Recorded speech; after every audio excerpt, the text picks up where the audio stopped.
mstari wa 8 mpaka wa 14. Naomba aliyepata anisaidie kusoma.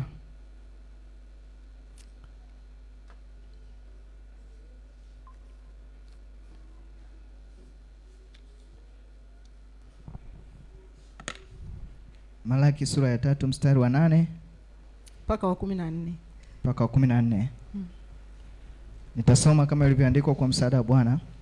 Biblia inasema, "Je, mwanadamu atamwibia Mungu? Lakini nyinyi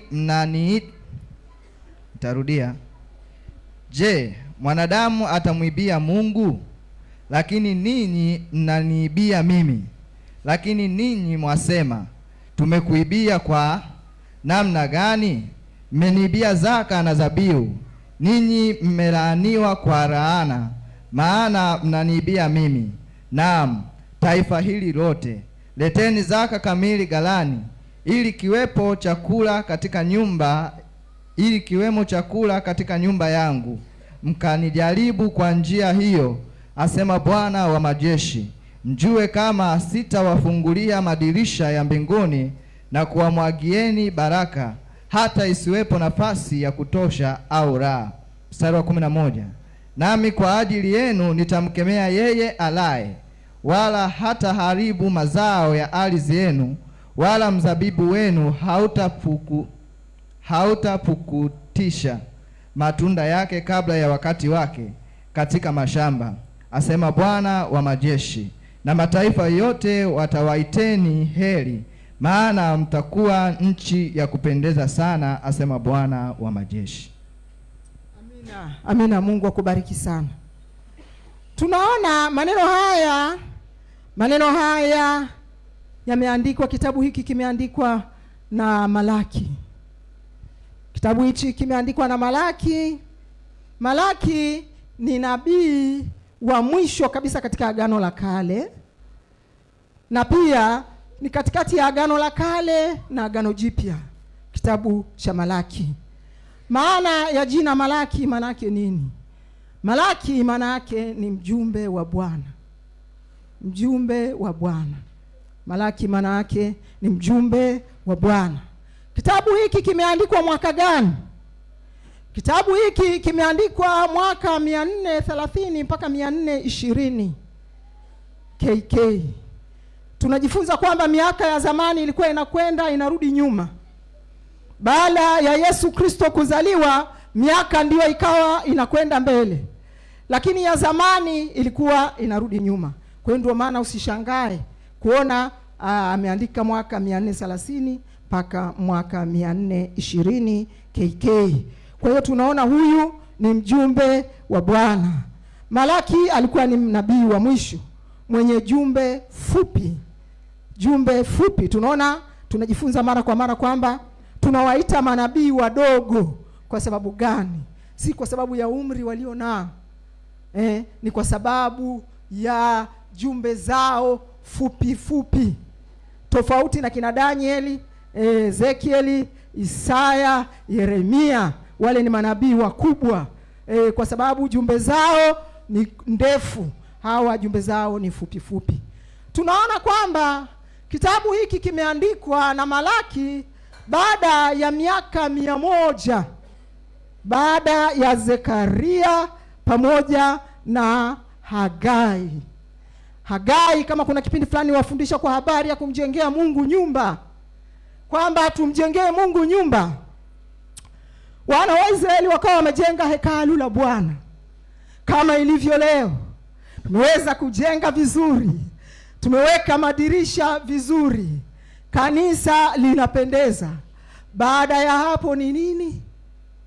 Baada ya hapo ni nini? Basi Mungu anao ujumbe leo. Anao ujumbe wa kusema mimi na wewe. Baada ya kulipendezesha kanisa, tumekaa sasa katika hali ya kumwabudu Mungu. Tunaona kwamba baada ya miaka hiyo 100 kupita kati ya Zekaria na Hagai, na kina Zerubabeli, Mungu aliweza kuinua moyo wa Zerubabeli kwa ajili ya ujenzi wa hekalu. Baada ya hapo akainuka Malaki baada ya miaka 100. Akapewa ujumbe, huyu ni mjumbe wa Bwana. kwa habari ya kuwaambia wana wa Israeli kumtolea Mungu sadaka, kwa habari ya kumtolea Mungu zaka. Malaki ni ujumbe ambao Mungu alimpa Malaki kwa ajili ya makuhani. Jumbe wa Malaki ni kwa ajili ya makuhani. Sisi ni makuhani wa Bwana. Sisi ni wapakwa mafuta wa Bwana. Hivyo tumeitwa kwa ajili ya kazi maalum. Kila mtu hapo amepakwa mafuta kama kuhani. Kila mtu ameitwa kama nabii wa kazi ya Mungu. Hivyo huyu mjumbe naye aliinuka kwa ajili ya kuwaambia makuhani walikuwa wanakosea. Baada ya watu kujenga hekalu kama tulivyojenga sasa, ujumbe ulikuja wa Hagai kwamba jamani, tupande milimani, tuikate miti, tumjengee Mungu nyumba. Tukaweza kufanya hivyo. Lakini baada ya kujenga na kukaa kutulia, Mungu anaangalia mioyo ya watu. Mungu anapima mioyo ya watu. Je, hawa watu kweli wamejenga? Kweli wamejitoa? Lakini tunajifunza kwamba hawa watu si wote waliojitoa kwa moyo mmoja. Ndio maana Mungu akatuma ujumbe kwa Malaki. Wengine walijitoa kwa moyo mmoja, sawa, maana wako mabaki wako watu wanamwabudu Mungu vizuri. Mabaki wako watu wanamtolea Mungu vizuri, wanamtolea sadaka vizuri, wanamtolea zaka vizuri. Wapo na wanatembea vizuri mbele za Mungu. Na wapo watu ambao wanaingia kanisani hawati wanaweza wakamtolea Mungu, lakini Mungu akiangalia mioyo anasema watu hao huniabudu kwa midomo, lakini mioyo yao iko mbali na mimi. Wananiabudu kwa midomo tu, lakini ndani ya mioyo yao nikiwaangalia, hawa watu wako mbali na mimi. Hawaniabudu katika roho na kweli. Hawa watu baada ya kujenga hekalu wakatulia kanisani.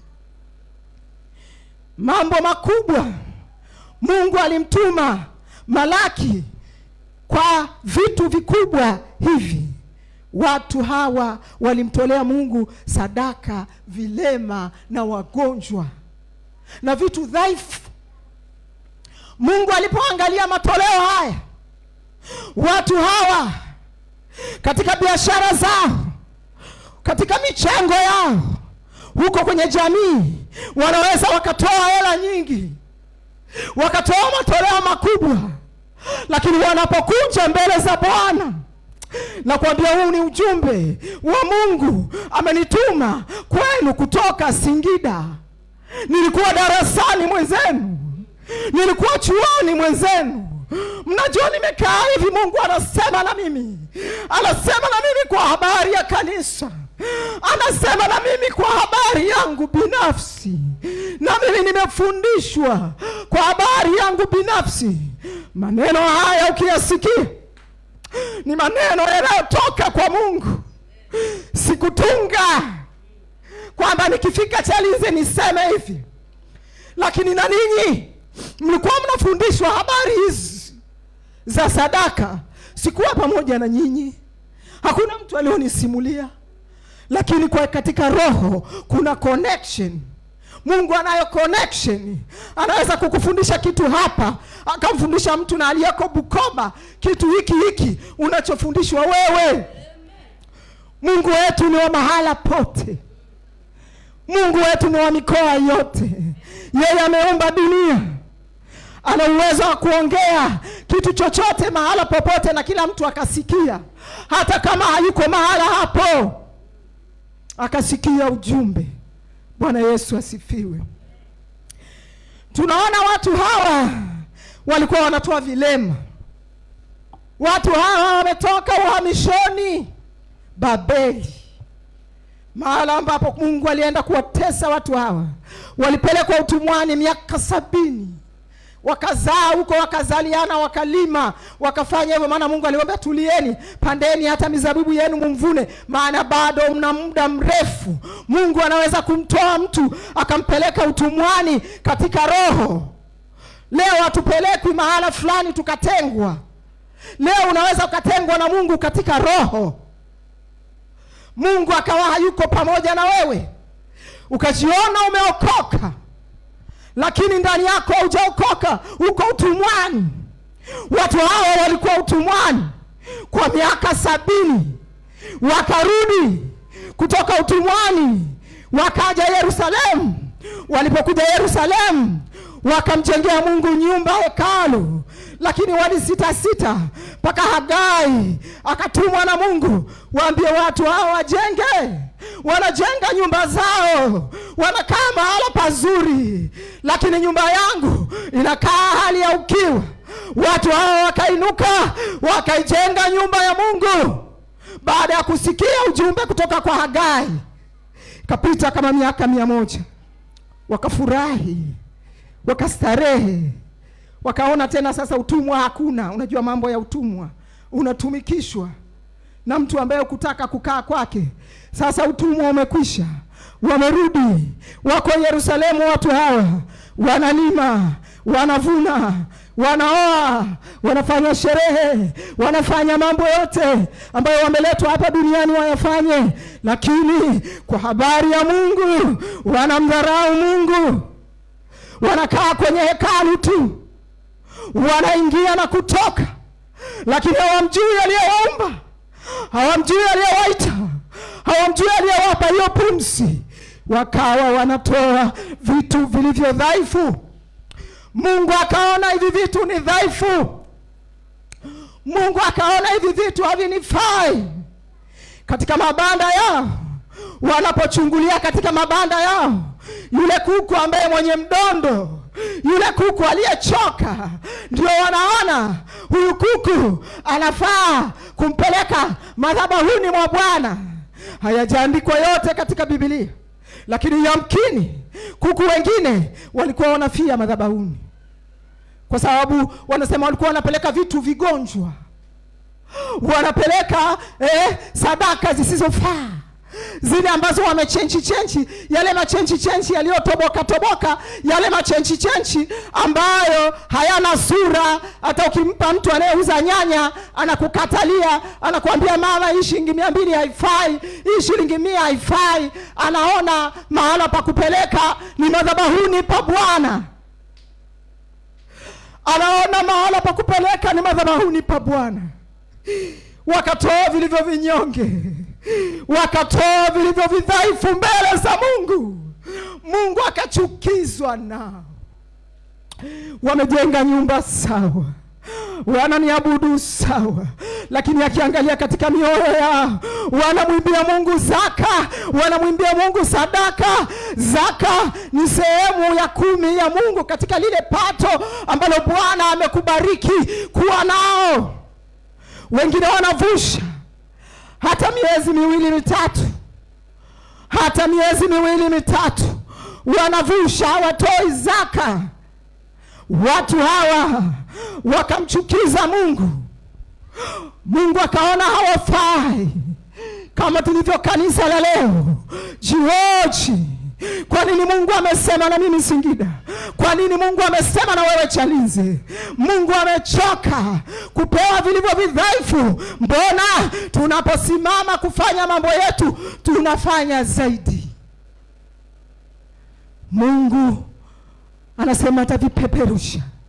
Mungu anasema atalani hata hicho unachomtolea.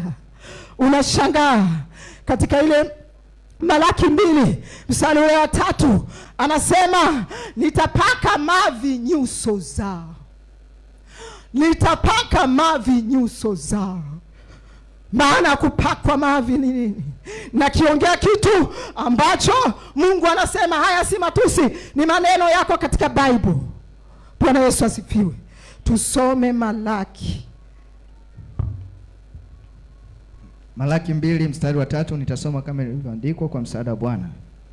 Biblia inasema, angalieni nitaikemea mbegu kwa ajili yenu, nami nitapaka nyuso zenu mavi, naam, mavi ya sadaka zenu, nanyi mtaondolewa pamoja nayo.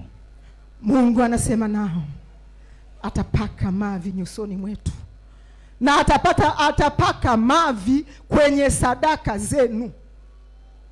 zile ambazo mmenitolea, zile ambazo tunaficha, zingine nyekundu nyekundu huku, ile 1,000 ndio tunabeba kwa ajili ya kumtolea Mungu. Anasema atapaka mavi, itakuwa haina maana. Unatoa sadaka zako, Mungu hapokei.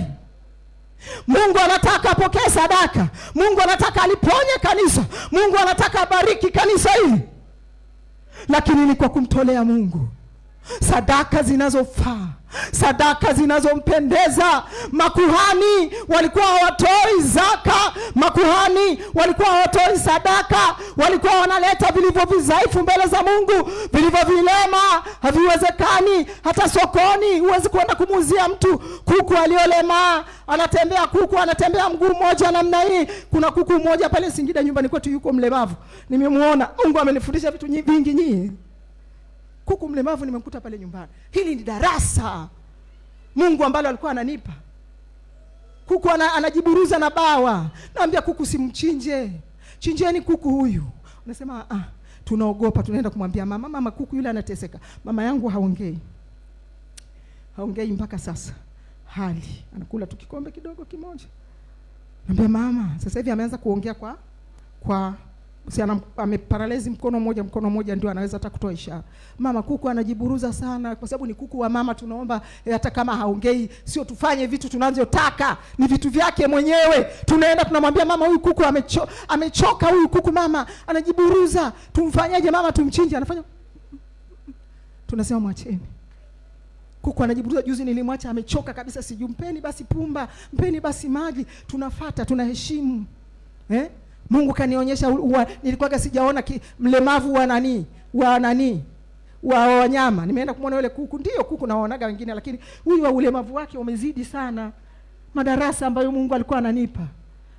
Anasema wanatoa vilivyo vilema kama huyu kuku, wakumpeleka madhabahuni mwa Bwana. Wanapeleka madhabahuni kwa Bwana vilivyo vilema na viwete. Sema mchungaji labda wanajisemea ili wapate. Hapana. Ni maneno ya Mungu. Maneno ya Mungu. Ukiyaamini, ukabadilisha matoleo yako, ukabadilisha sadaka zako. Mimi nashangaa, unaambia hebu himiza sadaka. Himiza sadaka. Mimi sihimizi. Mimi nakuja na neno lililotoka kwa Bwana. Atakayepokea apokee, atakayekataa katae. Hili ni neno la Bwana. Anasema ameongea mwenyewe, sawa. Sikuwepo na mlikuwa mnafundishwa habari za sadaka, ndio mjue wakati umefika. Mungu anataka tufanye nini kama kanisa. Makuhani hawa walikuwa wanakula rushwa.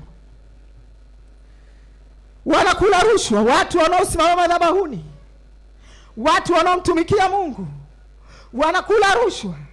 Hawamtolei Mungu vilivyo vyema. Wanatoa vilema na viwete, sadaka za mwisho zilizochokwa ambazo hata haziwezi kupokelewa sokoni kwenye matembere. Wanakuja wanajificha nazo, wanatoa. Mungu anaona. Kutoka juu anatazama. Mungu kutoka juu anatazama utoaji wetu. Bwana asifiwe. Watu hawa waliacha kutoa zaka na sadaka. Zaka ambayo ni mali ya Mungu, wakaacha kutoa zaka. Anapata hata 100,000 anaisunda mfukoni. Ile 10,000 kumtolea Mungu anaona shida. Anapata 10,000 kutoa 1,000 anaona shida. Anaona nikimpa Mungu nitawapelekea wachungaji watanenepa. Jua ya kwamba haumtolei mchungaji, jua ya kwamba unamtolea Mungu. Katika vidhaifu hivyo unaweza ukapata laana, na laana tunaziona ni hizi zimetamkwa kwamba Mungu anasema atakemea hata mazao ya mashamba yetu. Mungu hataweza kutuponya afya zetu. Utamtafuta mchawi, utampata. Angalia ni wapi umeanguka katika utoaji wako. Angalia ni wapi umeanguka katika sadaka zako. Mungu anataka tupande viwango ili atubariki. Mungu anataka sisi hatuhubiriani habari za chukua magari, pokea sijui nini. Pokea, hatuhubiriani, tunahubiriana ukweli. Ukweli mchungu, unaouma. Neno la Mungu ni upanga ukataa kuwili, unaoweza ukagawanya nafsi na nyama. Mtu anaposikia anasikia maumivu. Anaposikia maumivu, hapo ndio wakati mzuri wa mtu kuchukua hatua. Unapoumia namna hii, unapokemewa namna hii, tafuta kanisa linalokuambia ukweli. Tafuta kanisa ambalo Mungu anasema na hilo kanisa, ili Mungu akubariki. Mungu anasema yote haya ili kubariki. Alikuwa anaongea na wana wa Israeli kwa sababu walijisahau katika utoaji wao, walijisahau katika kumwabudu Mungu kwao, akataka kuinua ari. Anasema kichwa changu kiko wapi? Kichwa changu mimi Mungu kiko wapi? Na heshima yangu mimi Mungu iko wapi? Alafu wale watu walipokuwa wakiambiwa namna hii, na wenyewe wanamjibu Mungu. Mungu anasema nimewapenda. Wanasema umetupendaje? Umetupendaje? Unamuuliza Mungu amekupendaje? Umetupendaje Mungu? Anasema Esau si ndugu yake Yakobo? Mbona nimemchagua Yakobo? Esau nimemchukia, na Esau milima yake nitaifanya kuwa ukiwa, na urithi wake Esau nitawapa mbweha wa nyikani. Mungu akikukataa, anasema nimemchagua Yakobo, lakini Esau nimemkataa. Esau nimemkataa. Anasema milima yake itakuwa ukiwa, milima ya Esau itakuwa ukiwa, na urithi wa Esau nitawapa mbweha wa nyikani. Amemchukia mtu Mungu, maana anaona hana sehemu ya kutubu. Maana anaona kabisa mtu huyu hata nikimwambia namna gani si mtu wa kujirekebisha. Huyu mtu hata ningempigia kengele masikioni, huyu mtu si mtu wa kujirekebisha. Inafikia wakati Mungu anamkataa mtu. Anamkataa mtu. Anasema, wanamwambia umetupendaje? We Mungu umetupenda, umetupendaje? Ndivyo watu wanavyojihoji kwenye mioyo yao. Mungu anapokupa uzima, Mungu anapokupa afya, hajakupenda. Hajakupenda. Mungu anapolinda watoto wako, Mungu anapolinda biashara yako, Mungu anapokupa fedha unatumia, unakula na watoto wako, lakini leo kuna watu wanalala na njaa, hajakupenda. Amekupenda. Unasema umenipendaje? Unasema mimi sijamuuliza swali hii. Mbona ibadani huji? Mbona kumwabudu Mungu huji? Mbona kumsifu Mungu huji? Ibada zake umezidharau, matoleo yake umeyadharau, sadaka zako hazifai mbele zake, maana anasema amezipaka mavi. Ni wakati wa kujihoji kanisa. Nasema heri uchungu, mahubiri machungu kuliko mahubiri ya kupakana mafuta, ya kuambiana haleluya tunaenda mbinguni. Mbinguni tunaendaje tusipokuwa na ibada zenye kicho, ibada za kumwabudu Mungu, ibada za kumheshimu Mungu, ibada za kumtanguliza Mungu? Mbinguni tunaendaje? Tunaenda mbinguni kweli, tunaenda. Tutafika? Mbona tutafika tukiwa tumechoka? Inua viwango vya sadaka yako, inua viwango vya zaka yako. Usimwibie Mungu sadaka, kwa maana Mungu anaona. Mungu anaona mpaka moyoni. Mungu anaona mpaka kwenye mfuko wako. Mungu anaona mpaka kwenye akaunti yako. Mungu anaona mpaka kwenye mpesa yako. Mungu anaona mpaka kwenye halo pesa yako, sio halo teli, sio halo pesa, sio halo nini. Mungu anaona. Hakuna cha kumficha Mungu. Huwezi kumficha Mungu. Mungu anaona. Bwana Yesu asifiwe. Makuhani walikula rushwa madhabahuni. Nasema Malaki ni kitabu ambacho Mungu amewaandikia makuhani kuweza kujirekebisha, kuweza kutengeneza mahala pale ambapo Mungu hataki kushika sheria za Mungu. Mungu anasema na sisi asubuhi ya leo kwa habari ya kutengeneza maisha yetu. Watu hawa, kitu kingine ambacho huyu Malaki alipewa kuongea na watu hawa makuhani, au sisi ni makuhani. Wote hapa sisi ni makuhani nimesema. sisi ni makuhani. Watu hawa waliweza kuoana isivyo kitakatifu. Baada ya kurudi kutoka uhamishoni, wamekuwa na furaha. Walivyokuwa na furaha, sasa hawajali tena sheria za Mungu. Hata kuoana kwao, wanaoana na mataifa, watu ambao hawajui Mungu. Ukimwambia kijana, hapana, yule binti si wetu, atakuja kuokoka tu, atakuja kumleta kanisani tu. Wakaoana isivyo, kule kuoana kwao isivyo, kule kukutana kwao isivyo, ikawa chukizo mbele za Mungu. Mungu akaliona hilo, kuoana huko kwa kipembeni pembeni, kuoana huko kwa watu ambao si jamii ya Mungu. Wakaenda wakapitiliza, wengine wakaoa mitala. Hawa watu wakaoa mitala kwa wanawake wawili. Sawa, fanya hivi. Vitu vyote vilikuwa ni chukizo mbele za Mungu. Bwana Yesu asifiwe. Kwa hiyo Hagai alitumwa kwa ajili hiyo. Bwana asifiwe. Pia kutokuwa waaminifu, hilo nimeshalisema sana kwa ajili ya kumtolea Bwana. Bwana asifiwe sana. Niliondoka hapa siku hizo, ilikuwa Jumapili fulani hivi. Ile ilikuwa mbali kwa sababu mwezi nikupa ujumbe sasa. Nikaondoka hapa, kaona simu nyingi nimepigiwa. Hapo nilikuwa nimekaa pale. Mamangu mdogo akanipigia simu kama mara 2. Nikakuta kakangu mmoja Dar es Salaam naye amenipigia kama mara 2, kama mara 3 vile. Mwingine tena kapiga kama mara 3. Wa pale Singida nyumbani, mwingine tena kapiga, mwingine tena kapiga. Hizi ni skolu nyingi hivi zote za nyumbani za nini? Kutoka hapo nikatoka pale nje, nikaambiwa mama yako amedondoka. Mamangu mdogo akanambia. Wakati huo jana yake nimeongea na mama vitu vingi sana. Mama aliongea na mimi mpaka kwa habari ya huduma. Yaani mimi namshangaa Mungu. Mpaka mama niliongea naye akaniambia, mwanangu, kwani ukienda kuanzisha sehemu pale Chalinze sehemu fulani, ujue mtu anaongea na mimi kesho anazima kauli. Nikamwambia mama, nitalifanyia kazi, naendelea kuombea. Na mimi nilikuwa katika mchakato huo, nilishaanza mwenzenu. Bwana alishaniambia pala popote utakapokanyaga nimekupa. Hivyo nikawa naangalia maeneo, nikawa nasema na mchungaji, mchungaji anisaidie. Tukawa tunaongea na mchungaji, hivyo nikawa nimeanza. Lakini ndugu zangu, ratiba ya mwanadamu si ratiba ya Mungu. Ndio Mungu anaweza ukataka kitu ufanye kwa wakati ule, kikawa sivyo mbele za Mungu. Kuna kitu kingine.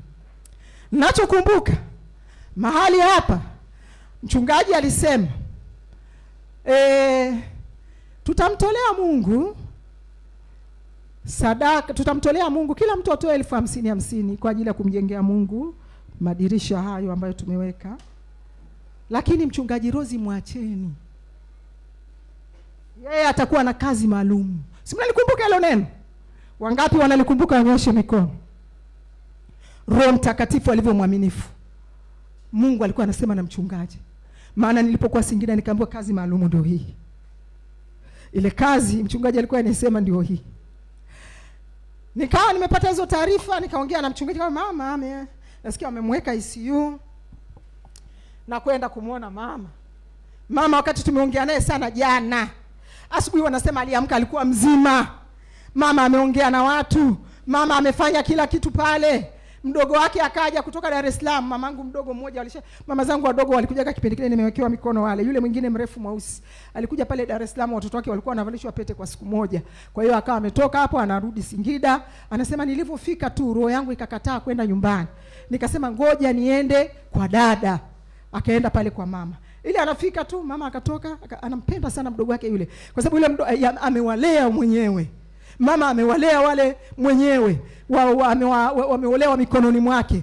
Yule mamangu mwingine mdogo ambaye alikuwa nesi, ni mstaafu, amemlea mwenyewe, amemsomesha mwenyewe, akamtafutia kazi ya unesi mwenyewe. Mama yangu huyu Amewalea wadogo zake, alikuwa anawapenda sana. Aliwatoa nyumbani kijijini, kawalea hapo mpaka wakapata maisha yao. Wamejenga nyumba zao pale Singida mjini. Wako pale. Kwa hiyo wanamheshimu sana mama yangu. Wanampenda, ni mlezi wao. Sasa akawa amekwenda mahala pale mama yangu. Mama yangu mama yangu mdogo. Alipofika pale sasa mama yangu kusikia ile sauti ya mdogo wake akafurahi. Umekuja. Kwa sababu akifikaga anamfulia, anampigia atadeki, atafanya kila kitu, atampikia. Sasa mama akimwona anafurahi sana. Umekuja. Akasema nimekuja. Sasa kuna wimbo fulani nyumbani waga wanaimba wa kukaribisha wageni. Mama akawa anaimba ule wimbo. Alipokuwa anaimba ule wimbo, akapiga hatua ya kwanza, ya pili akaganda. Sasa mama mdogo anaitikia ule wimbo. Anaona muimbishaji haimbi. Kimya. Mama kimya. Dada vipi? Umechukia kwa sababu nimekuja. Mbona tulikuwa tunaimba vizuri? Kimya. Anasema anamuona mama anafanya. Akamwambia shuka. Mbona naona unayumba? Akamshika. Uzuri mama wangu mimi hakuweza kuanguka. Akafika, akakaa kitandani. Alipokaa kitandani, akaanza kutoa kama udenda. Sasa pale mamangu mdogo akawa anamsemesha. Dada vipi? Anasema yani hawezi tena. Mtu alikuwa anaongea baada ya dakika kama 3 hivi. Mungu anaweza kugeuza. Anaweza kugeuza hata saizi ukajiona mzima. Bwana Yesu asifiwe. Ndio maana tumche Mungu, ndio maana tumheshimu Mungu. Ana uwezo wa kubadilisha jambo lolote. Alimebadilisha ratiba yangu. Sikuwa na ratiba ya kukaa Singida mwezi mzima. Sikuiandika wala haikuwepo kwenye ufahamu wangu. Nilikuwa najua nifanye kazi zingine, lakini ratiba ya Mungu imeonyesha mimi nakaa Singida mwezi mzima. Nimekwenda kumuuguza mama yangu, nimemkuta mama haongei. Ameshapelekwa akamchukua pale, wakamkimbiza hospitali ya mkoa wakamrifaa hospitali ipo hospitali fulani pale Mandewa. Hospitali fulani wakamfikisha mahala pale. Walipofika pale wakaanza vipimo, wakapima picha ya kichwa, wakasema picha ya kichwa inaonyesha. Tumekaa pale kama wiki. Lakini hela zinazomwagika ukiangalia ni kitu gani? Sawa, CT scan sio laki ngapi, 2 sio ngapi na ngapi. Haya. Lakini hela zingine zinazotoka, Mungu amenifundisha vitu vikubwa. Hela zingine zinazotoka ukiangalia, jamani, madaktari mpo hapo, akina nani? Luka mpo. Amlodipini. Dawa amlodipini ile. Nani yuko pale? Dorcas. Amlodipini zile ndio anazokunywa. Losatan sijui na dawa zingine, vidonge vingine. Vidonge yani havimefika. Yani huduma kubwa ni nini? Nataka kuwafundisha, siwalaumu madaktari, siwalaumu manesi, siwalaumu kwa sababu ndio mfumo labda unavyosema, huwezi kulaumu. Lakini mimi nilichokuwa najifunza pale, sikuwadharau wale, wala sikuona zile dawa labda kwamba ni dawa ambazo sababu simefanya kazi hospitali na mimi labda za kuwa na gharama hiyo. Lakini Mungu alikuwa ananifundisha kitu, kwamba usipotoa mbele za Mungu, iko siku utatoa hela sehemu usipotaka. Sehemu usipofanya nini? Usipotaka. Mpaka tunaondoka pale, chaji inakuja kwa wiki nzima 700,000. Mama aliwekewa NGT, hizi nasogastric tube kwa ajili ya kulia chakula. Alikuwa analishiwa kupitia mpira mdomoni, alikuwa hawezi tena kula kwa mdomo. Hawezi tena kula kwa habari ya mdomo, kwa hiyo akawa analishwa kwa habari ya mpira. Kama amewekewa pia na catheter kwa ajili ya kutoa haja ndogo. Bwana asifiwe sana. Kwa hiyo hela pale mpaka tunaondoka, tunaambiwa sasa mnatakiwa muende Benjamin Mkapa. Tumesha mimi na hela hapo za kutosha.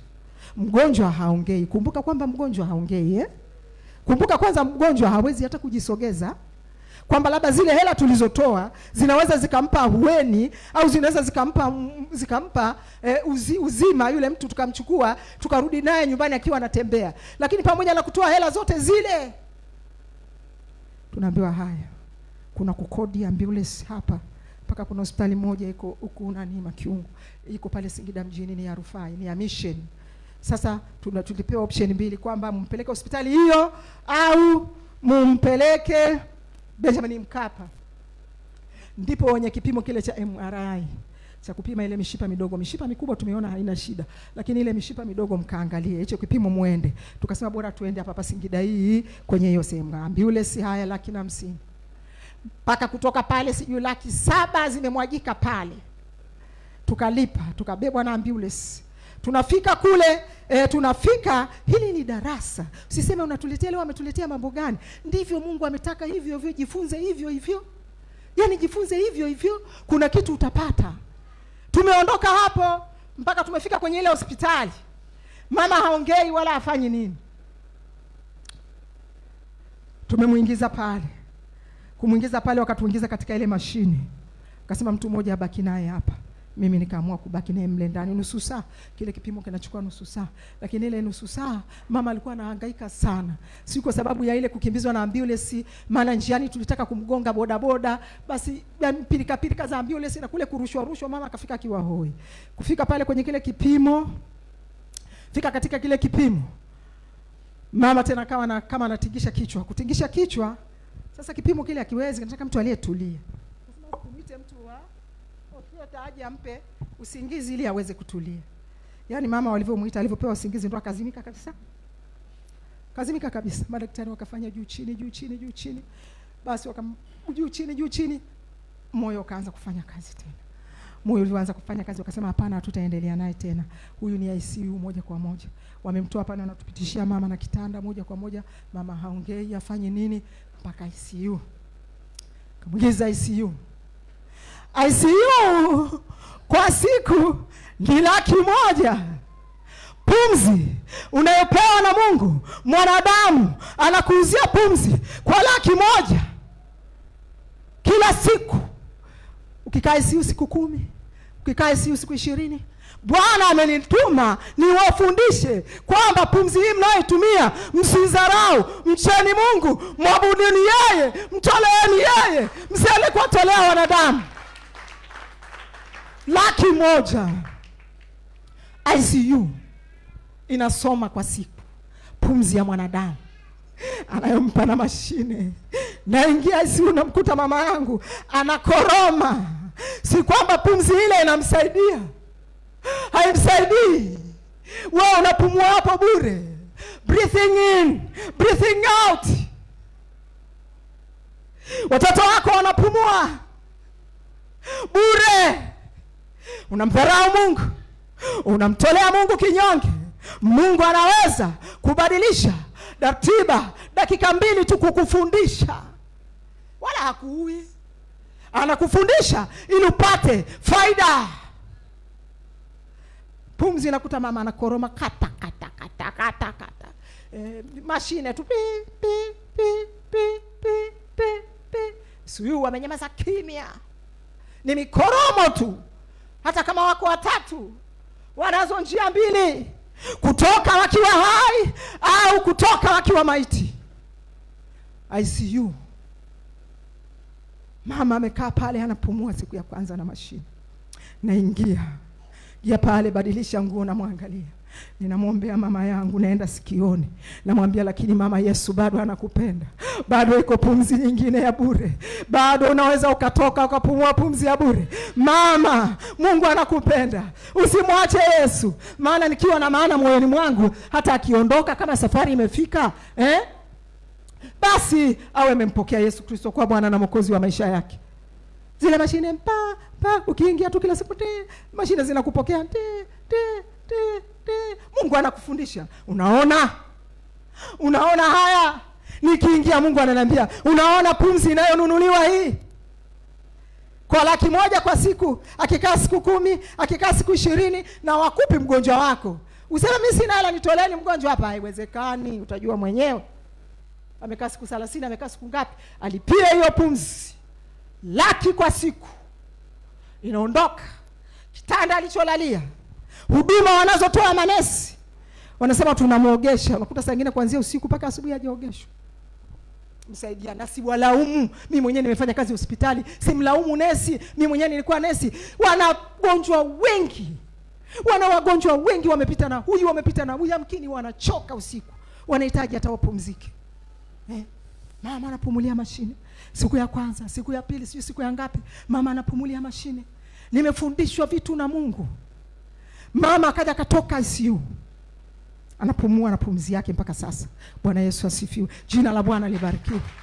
Anapumua pumzi anayopewa na Mungu. Kwa hiyo usichezee pumzi unayopewa na Mungu. Toa. Usipotoa utakuja kutoa sehemu isiyo.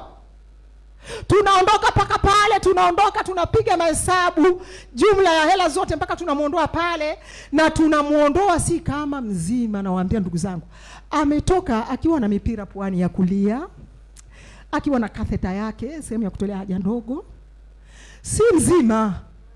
Tumemburuza kwenye kitanda, tunaenda kumpandisha kwenye gari, tunamrudisha nyumbani. Madaktari wanasema huu ugonjwa wa stroke ni wa muda mrefu, kwa hiyo hatapona. Haponi, rudini naye tu nyumbani, kwa sababu hapa anaweza kupata infection, anaweza kaambukizwa magonjwa mengine, lakini pia gharama itakuwa kubwa.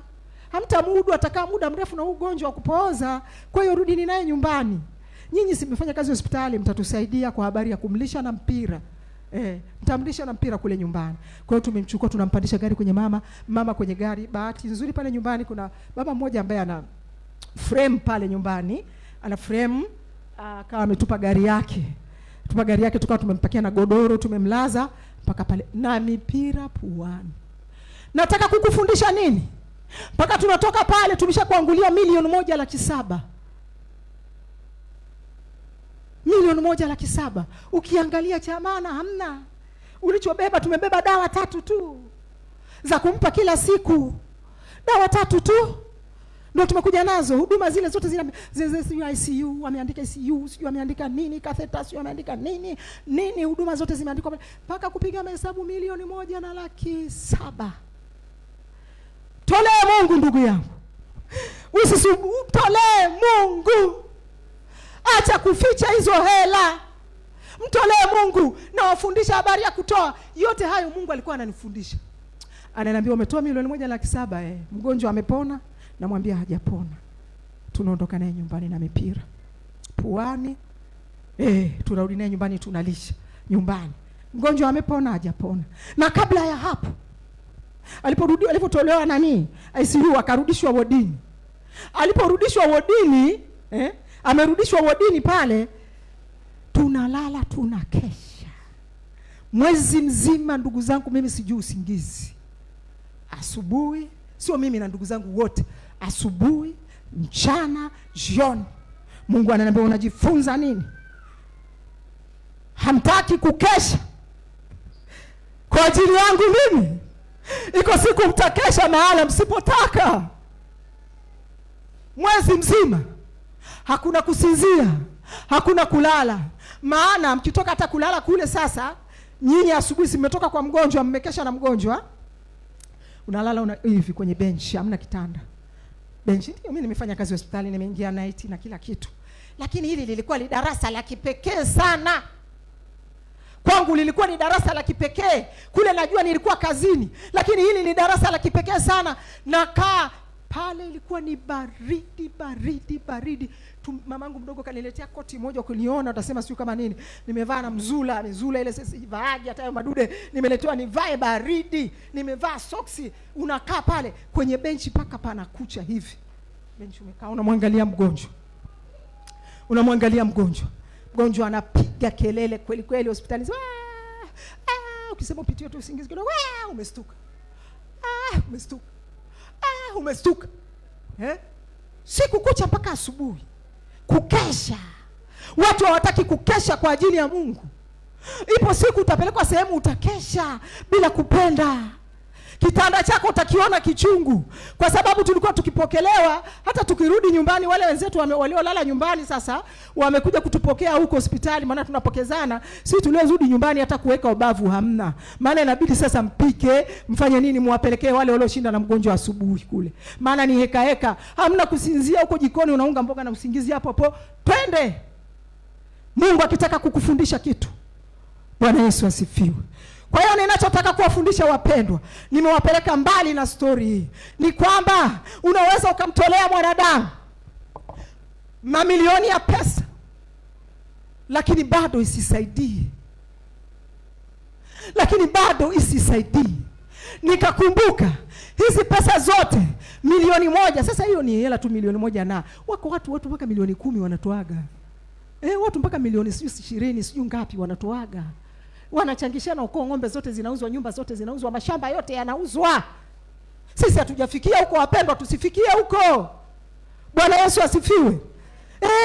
Nikasema Mungu, nafundishwa na Mungu. Unambeba mgonjwa unamrudisha nyumbani. Hizo hela zimeweza kusaidia? Hazikuweza. Namjibu tu Mungu, hazikuweza. Narudisha mgonjwa sasa nyumbani. Unajua, mtu anaweza akapitishwa mmoja kwa ajili ya kulifundisha kanisa. Naweza kufundishwa mimi kwa ajili ya kukufundisha na wewe. Hosea akaambiwa, nenda kaoe mwanamke kahaba, mwanamke aliyofanya uzinifu, mwanamke machangudoa, wale wanaojiuza. Nenda kaoe kwa pesa, mnunue, umlete nyumbani, umuoe. Mungu anamwambia Hosea. Kwani Hosea alikosea nini? Alisimama kama nabii tu, ili kupitishiwa yale maumivu, watu kufikishiwa ujumbe.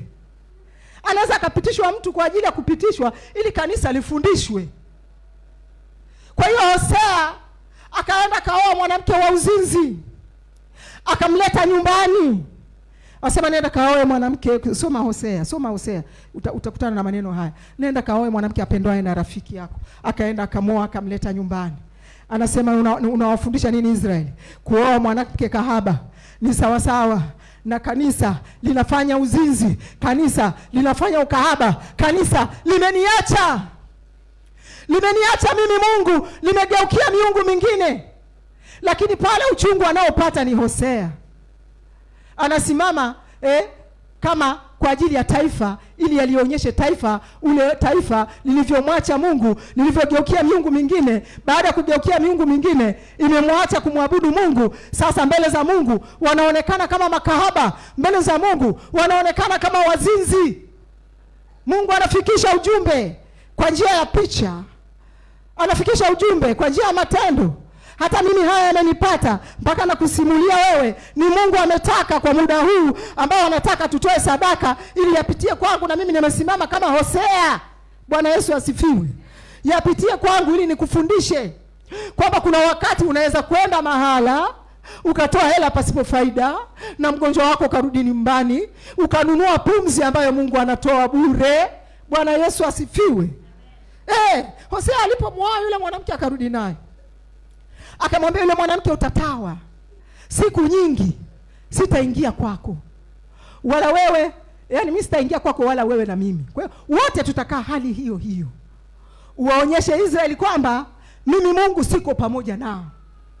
Hakutakuwa na mfalme kwao, hakutakuwa na mtu mkuu kwao, hakutakuwa na sadaka, sitapokea sadaka zao, wala hakutakuwa na mtu mkuu, wala hakutakuwa na naivera, sitasema nao.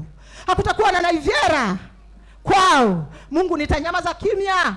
Kama wewe Hosea ambavyo unanyamaza uingii kwa huyo kahaba, na mimi Mungu nimekaa hivi kwa ajili ya Israeli, sisemi nao, sipokei sadaka zao, sifanyi nini kwao mpaka pale watakapotakaswa. Bwana Yesu asifiwe.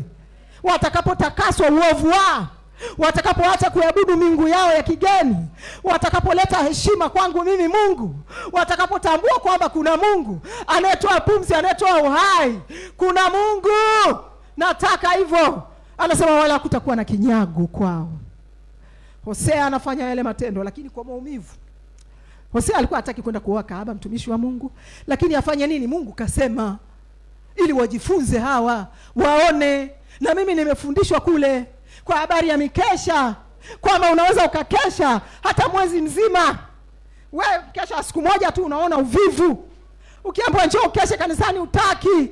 Lakini Mungu anaweza kasababishwa kakesha mwezi mzima. Mimi nimekesha mwezi, juzi ndio nimekuja kulala hapa nyumbani nilipokuja Chalinze. Kwa sababu hata tulipomleta mgonjwa nyumbani, bado analia mashini, anakula na mipira. Mnalisha kila baada ya muda fulani. Mnalisha. Na Mungu ni mwaminifu. Siku moja, karibu mawiki yale yaliyopita, mgonjwa akaona si ujinga huu. Si tunaongea, akavuta ile mipira, akaivuta, akaichoma. Akitupa huko. Mama, umechomoa mipira. Kanyamaza kimya. Hao mama wamechomoa mipira. Kanyamaza kimya. Tukamwambia sasa tutakujaribu kula kwa mdomo. Lakini namshukuru Mungu. Nafikiri Mungu alitaka pia kunifundisha, alitaka kutufundisha kitu. Ulikuwa umefika wakati wa kunywa hata uji kwa kupitia mdomo. Baada ya hapo tukampa mama uji kwenye kupitia kikombe, akamaliza uji wote. Bwana Yesu asifiwe. Akamaliza. Tukampa na mtori, mpaka sasa tunamnywesha kwenye kikombe, sio mpira tena. Lakini alichomoa mwenyewe, sio madaktari. Ilifika mpaka akachomoa akatupa huko. Tukasema sasa tunaanza kukupa na kikombe. Kwa hiyo tumepita katika mazingira hayo, mafundisho mbalimbali ambayo Mungu amenifundisha. Yote katika yote Mungu alikuwa ananifundisha sadaka, zaka. Kumtolea Mungu sadaka, kumtolea Mungu zaka. Kwamba kuna wakati ambao mkikataa hizo hela zenu mkazificha ficha, kuna wakati ndio unaweza usipate mgonjwa, unaweza usiugue wewe, Mungu akakuponya, lakini akaruhusu hata hela ikapotea. Ikapotea tu. Umeweka hela sehemu unasema jamani, mbona niliweka hapa laki yangu, mbona sioni? Mbona sioni? Mungu anapita kufundisha madarasa mbalimbali. Mungu anafundisha madarasa mbalimbali. Imepotea au umedondosha au sijui umeibiwa au umefanya nini, Mungu akiona hutaki kutoa hela, ana njia nyingi Mungu za kumfundisha mtu. Lakini yote katika yote anatufundisha Mungu ili tupate faida. Anachotaka Mungu ni faida tu. Mimi nipate faida, wewe upate faida, na sio anayaruhusu haya ili kutuumiza. Bwana Yesu asifiwe. Anaturuhusu, anayaruhusu haya ili kutujenga, ili kutuimarisha. Utu wetu wa nje ingawa unachakaa, pita majaribu mbalimbali, kupitia vitu mbalimbali, lakini utu wetu wa ndani unafanywa upya siku kwa siku. Mapito haya tunayopitia, tunachakaa mwili, tunachakaa. Ukituangalia ni kama hatufai, ni kama hatuonekani, lakini ndani hata sasa nimefanywa upya. Bwana Yesu asifiwe. Nimefanywa upya. Ninafanywa upya siku kwa siku. Ninapata madarasa siku kwa siku. Ninafundishwa siku kwa siku. Nikalala siku moja nikaota. Ninaingia sehemu napokelewa. Nilikuwa nimemaliza tu kufanya maombi usiku, hata kulala usingizi kwenyewe hakuna. Niseme sio usingizi, bado sijalala. Nipo tu katika hali fulani. Naona naingia sehemu, namkuta mtu ana kalamu, ananiambia karibu. Nikaingia akaniambia, darasa fulani sulisha soma Na mimi nikamwambia ndio. Anasema sasa ingia darasa lingine ili ingia ujifunze. Nafundishwa utumishi yamkini.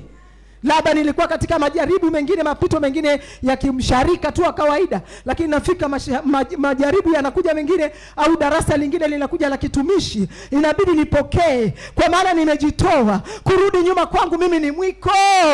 Bwana Yesu asifiwe. Sitaangalia miungu, sitaangalia waganga, sitaangalia nini. Nimefika pale nikakuta mama na machupa mengi ya Rise and Shine, futa na maji ya ndugu yetu. Nasema hata kama ananiona, anasikia, iko siku manabii wa uongo watadaiwa damu za watu, kwa sababu yule mama alikuwa anameza dawa za BP. Kwa anameza dawa za BP za pressure. Lakini akaambiwa wewe sasa mafuta na maji haya yatakusaidia. Na maji, mafuta, maji, mnaokimbilia, enyi mnaokimbilia kwenye mafuta na maji, hakuna kitu huko. Chupa zimejaa. Nimeshikwa na hasira ya kimungu kama Gideoni. Taka nibomoe nifanye nini? Mama naye mgonjwa pale. Angekuwa mzima ningemwambia mama nini hii? Amedanganywa kwamba kutumia mafuta na maji utapona, hajapona, amepata stroke. Enyi mnaokimbilia kwa manabii wa uongo, enyi mnaokimbilia kwenye mafuta na maji, nendeni nalo darasa mtalipata. Simuombei mtu kupata darasa, kila mtu na wakati wake. Maana hao walikuwepo hata kipindi cha Petro, walikuwepo akina Theuda, walikuwepo akina Yuda Mgalilaya, wakawavuta yamkini walio wengi. Hao manabii wa uongo walikuwepo, wakawavuta walio wengi, wakawafuata. Lakini Biblia inasema mwisho wa siku walipotea na kazi yao ikasambaratika. Kwa maana si kazi inayotoka kwa Mungu. Kazi inayotoka kwa Mungu inadumu, ni ya milele. Injili ya kweli ipo. Wako watumishi wanahubiri injili ya kweli ya kuwafanya watu waende mbinguni, watu wakaone Mungu. Lakini manabii wa uongo wapo katika mafuta na maji, wapo katika kueleza habari za kupata utajiri. Utajiri utakufanya nini? Itakusaidia nini? Ukapata ulimwengu wote, ukapata hasara ya nafsi yako. Itakusaidia nini? Ukajenga gorofa. Itakusaidia nini? Ukapata dunia yote, ukapata magari, ukapata mashamba. Hata kama utatabiriwa ukavipata, hivyo ni vya muda, vinapita. Lakini anasema utavipata, unaweza ni hasara. Sara ukavipata hivyo, yani itakusaidia nini? Ukavipata vyote, ukapata hasara ya nafsi yako. Nafsi yako ikapotea. Usiende mbinguni. Umejitoa siku nyingi kwa habari ya Mungu, lakini usione mbingu. Ni hasara. Bwana asifiwe sana. Bwana asifiwe sana. Hivyo ndugu zangu, ninachotaka kuwaambia hapa, hakuna cha mganga, hakuna cha nani, hakuna cha nani. Kazi ya Mungu isonge mbele. Tuifanye kazi ya Mungu iende mbele. Hatuogopi magonjwa yajapokuja, hatuogopi majaribu yajapokuja. Sisi na Yesu, Yesu na sisi. Sisi na Yesu, Yesu na sisi. Bwana Yesu asifiwe. Hivyo ndugu zangu, tumtolee Mungu. Ujumbe ni huu kwamba toa zaka zilizo kamili mbele za Mungu. Toa sadaka zilizo kamili mbele za Mungu. Mtolee Mungu kwa moyo mmoja. Bwana Yesu asifiwe. Bwana asifiwe sana. Tolee Mungu kwa moyo wa kupenda. Wakorinto 2:9-7 naomba usome. Wakorinto 2:9-7.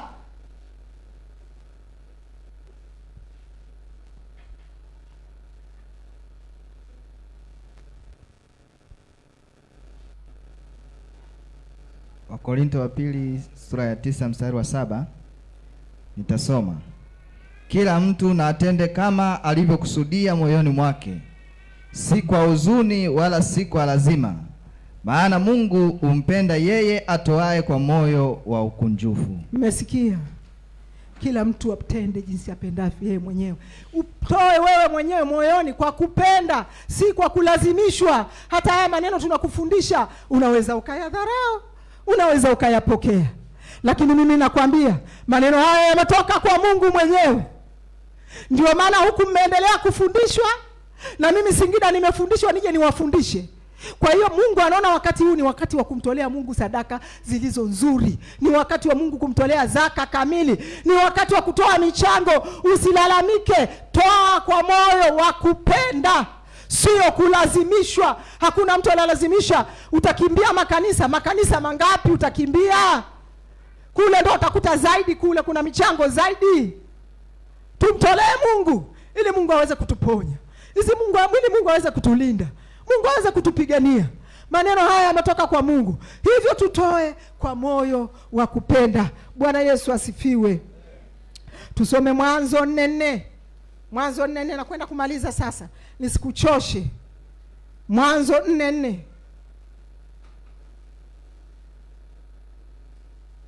Mwanzo sura ya 4 mstari wa 4 nitasoma.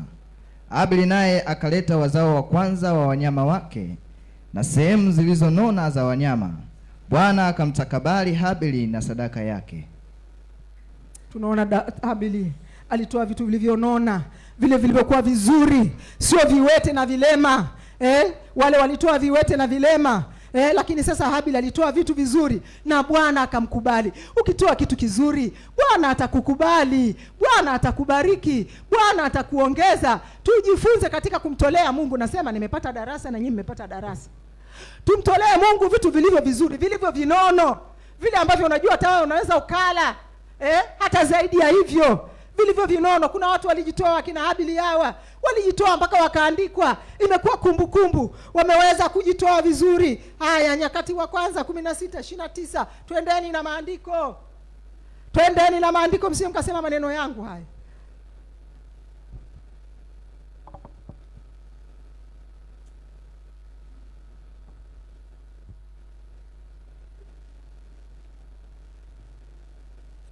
Nyakati wa kwanza 16:29.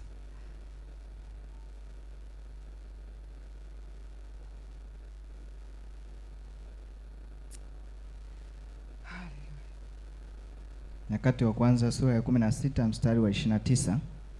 Biblia inasema, mpeni Bwana utukufu wa jina lake, leteni sadaka mje mbele zake, mwabuduni Bwana kwa uzuri wa utakatifu. Amina. Kumbe tutamwabudu Mungu kwa uzuri. Mungu anapotaka tumwabudu kwa uzuri, lakini pia tukiwa tunaambatanisha na sadaka zetu. Tukiwa tunaambatanisha na sadaka zetu, ndivyo tunavyoweza kumwabudu Mungu kwa uzuri. Bwana Yesu asifiwe. Na Mungu anashuka, anatuhudumia. Bwana asifiwe sana. Basi tunakwenda ingine, utasoma nyumbani Luka 6:38, utasoma nyumbani. Lakini hitimisho, yale walioyafanya wenzetu tusiyafanye. Niko kwenye hitimisho. Yale walioyafanya wenzetu tusiyafanye. Hekalu lisitumiwe vibaya. Hekalu la Mungu namba 1 lisitumiwe vibaya. Lisiwe hekalu mahala pa kuficha wezi na wanyang'anyi. Wezi na wanyang'anyi. Wezi wa zaka.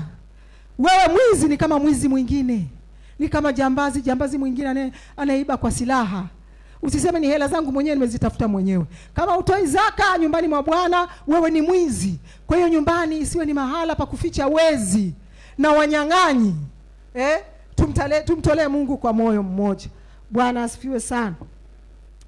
Jambo la pili, rushwa katika ukuhani haitakiwi. Rushwa katika ukuhani haitakiwi.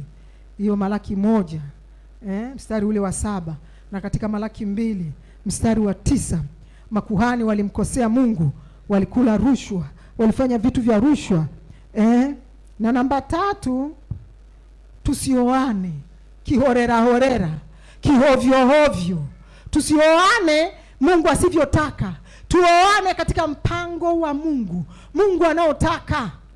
Ule mpango ambao Mungu ameweka, tuoane kwa heshima na adabu. Tuoane, tusiende kuoa mataifa. Tusiwe watu ambao wamjui Mungu, tusichangamane na mataifa. Mungu apendezwi. Hayo Mungu Malaki alipewa awaambie watu hivi vitu waviache, na sisi tunasimama katika madhabahu ya Mungu kuvikemea, wala tusidaiwe. Bwana asifiwe sana. Sioe mataifa. Na jambo la mwisho, tuwe waaminifu. Tuwe waaminifu katika kumtolea Mungu zaka. Tuwe waaminifu katika kutolea Mungu sadaka. Nafikiri hili darasa nililowafundisha kwa mtu ambaye ana masikio ya ndani, amesikia na amejifunza vitu vikubwa sana. Bwana Yesu asifiwe. Bwana asifiwe sana. Mungu awabariki. Tusimame. Omba watu wa kumsifu Mungu, tumwabudu Mungu. Kama unaona unahitaji lolote, unahitaji maombi, kama unahitaji maombi, naweza ukafika huku mbele. Yes. Hebu tusikie wimbo wa kumwabudu ili tuingie mbele za Mungu.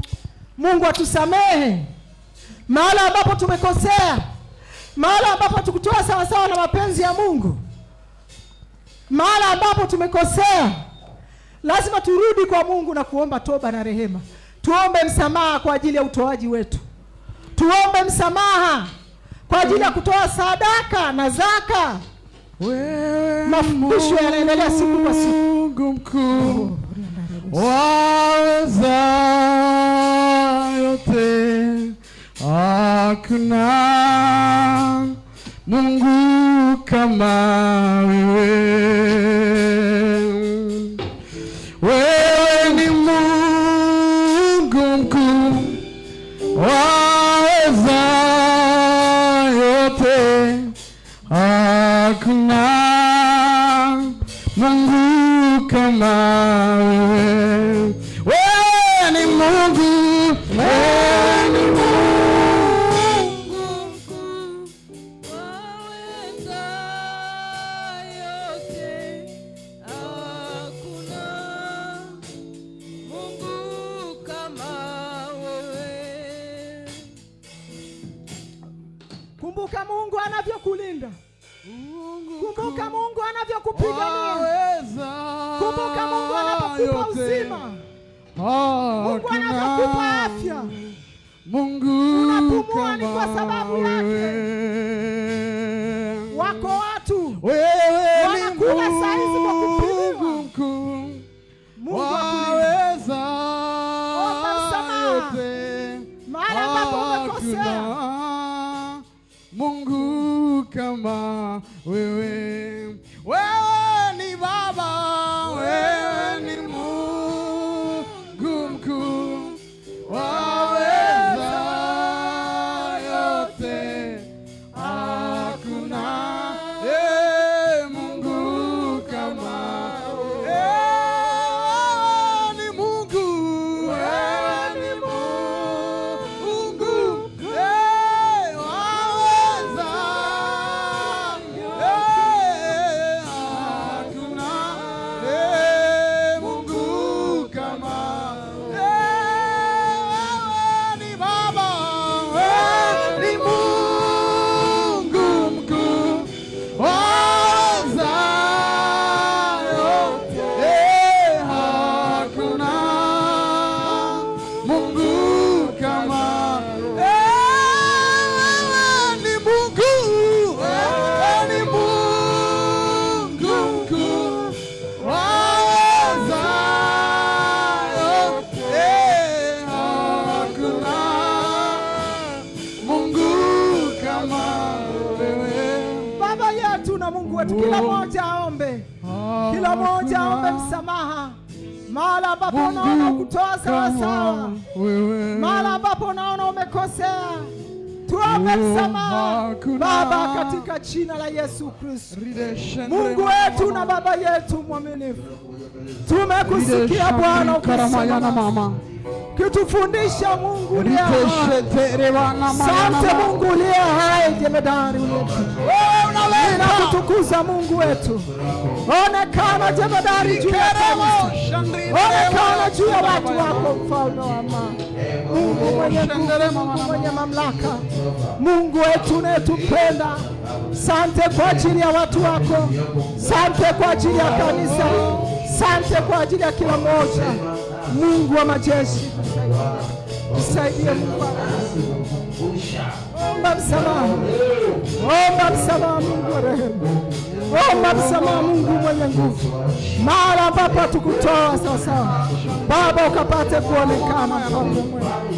Sante jemedari uliye hai. Sante Mungu mtakatifu. Neema yako ya ajabu kwa pamoja nasi.